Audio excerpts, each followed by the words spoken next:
You know that feeling when you finish everything on your to-do list, and instead of relief, there's this weird hollow ache, like the doing was the point, and now the point is gone. Now imagine that feeling, stretched across an entire civilization. Every need met, every problem solved, every morning opening like a blank page that nobody asked you to write on. The year is 2091. 3 engines built this world: AI that thinks faster than any human, robots that build without rest, and fusion energy so cheap it isn't even metered. Food, housing, healthcare, education, all of it flows like tap water. No bills, no wages, no money, because when producing things cost nearly nothing, charging for them became as absurd as charging for air.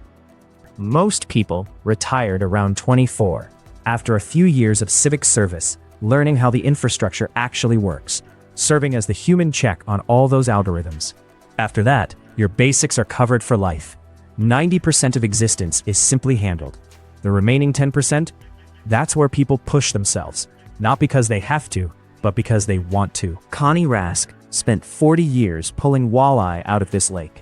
She knew its moods the way you know a sibling's temper, the way the wind smelled before a storm, the way the water darkened over the deep channel. Then the fish came back, restocked by drones, monitored by sensors, and she realized she wasn't needed anymore.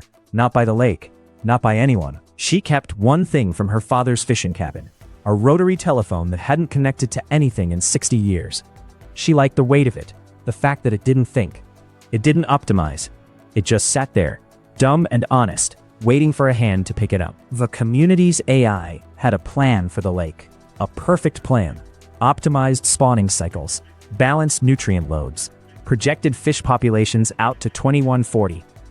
It was elegant, it was thorough, and it recommended decommissioning the old dock, Connie's dock, because the data showed no functional purpose for it.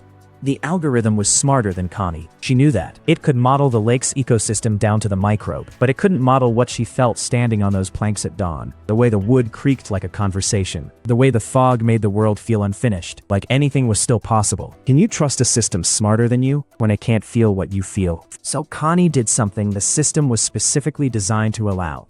She used her civic override, the authority any citizen has to overrule an algorithm when it misses what matters.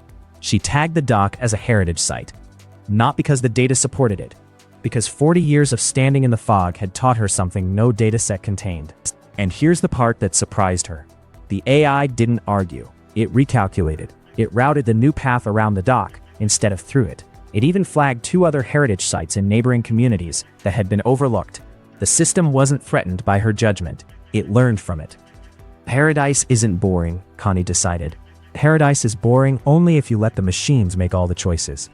The system handles 90% of life, brilliantly, tirelessly, without complaint. But that last 10%, the part where a stubborn fisherwoman overrides a billion-dollar algorithm because a wooden dock matters, that's the part that makes it human. Can you trust a system smarter than you? Maybe, but only if the system trusts you back. Only if it's built with a door you can open from the inside. A place where human stubbornness isn't a bug, it's the whole point. That's the world Unscarcity imagines. Not a world where the machines run everything, a world where the machines run everything except the moments that matter most. And you get to decide which moments those are. If Connie's world sounds impossible, the math says otherwise. The AI at Unscarcity.ai has read the whole book. Ask it anything. And if you want the full blueprint, the book is on Amazon or at Unscarcity.ai. The future's waiting. It just needs you to pick up the phone,